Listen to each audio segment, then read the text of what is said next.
ఇది ఇది దేవుడు నాకు ఇచ్చిన మందిరం. ఇక్కడే మన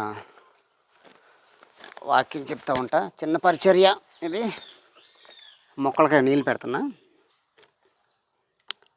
క్రిస్మస్ చేయొచ్చు కదండి, సెమీ క్రిస్మస్లు, మినీ క్రిస్మస్లు ఇవి చేయొచ్చుగా చాలామంది అడుగుతున్నారు. చేయొచ్చు, కానీ చేయాలంటే ధనం ఉండాలిగా మన దగ్గర. అంటే క్రిస్మస్ చేయడం అంటే అర్థం ఏంటంటే పెద్ద స్టేజీ వేసి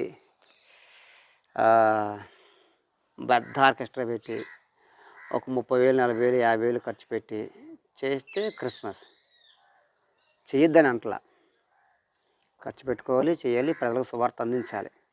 సువార్త అందించడమే మన ముఖ్యమైనటువంటి భాగం అయి ఉండాలి. అంతేగాని 20,000 ఖర్చు పెట్టి వచ్చిన పాస్టర్ గారికి 20 నిమిషాలు కూడా ఇవ్వకుండా క్యారల్స్, స్కిట్టు, పాటలు, డ్యాన్సులు, మెమరీ వర్సెస్ ఇవన్నీ చేస్తూ ఉంటారు. ఇవన్నీ చేయాల్సింది ఎక్కడంటే వాళ్ళ స్థానిక సంఘాల్లో చేయాలి. ఇలాంటివి స్థానిక సంఘాల్లో చేస్తే అప్పుడు స్థానిక సంఘస్థులు బలపరచబడతారు. స్థానిక సంఘంలో కాకుండా బయట వీధుల్లో, గ్రామాల్లో బయట పెట్టేటువంటి క్రిస్మస్లకి ఇవన్నీ చేసామనుకోండి, ఇవన్నీ చేస్తే ఏమవుద్దంటే కొంతమంది ఇష్టపడతారు, కొంతమంది ఇష్టపడరు. కొంతమంది ఇష్టపడతారు కానీ కొంతమంది ఇష్టపడరు. ఎందుకనంటే ప్రజలు వాక్యం వినడానికి వచ్చారు మన దగ్గరికి, కనుక మనం వాళ్ళకి ఏమి ఇవ్వగలం అనేది చాలా ప్రాముఖ్యమైనది. వాక్యం చాలా ఇంపార్టెంట్. క్రీస్తు జన్మించాడు నీ కొరకు అని చెప్పడం కదా చాలా ప్రాముఖ్యమైనది.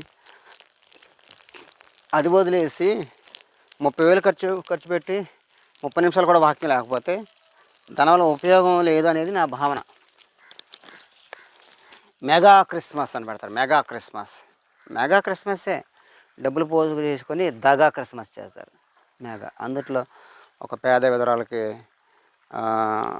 డబ్బులు ఇవ్వడం, లేకపోతే వస్త్రాలు పంచిపెడతాం, దుప్పలు పంచిపెడతాం, అవసరాలు పెడతాం, కొంతమంది పేద ప్రజలకు ఆహారం పెట్టడం ఉంటుంది. అవి లేకుండా ఏదో చేస్తున్నారు. అందరు హారబట్టలు, కేకలు, గంతులు వేసేసి క్రిస్మస్ అంటున్నారు. చేసుకోనండి, మరి ఏం చేస్తా అని అనుకోండి. వీడి దగ్గర డబ్బు లేదు అందుకే ఇట్లా వాగుతున్నాడు అనుకుంటారు జనాలు. ఇక్కడ డబ్బు సమస్య కాదు, వాక్యం ముఖ్యమైనది. డబ్బుదేమో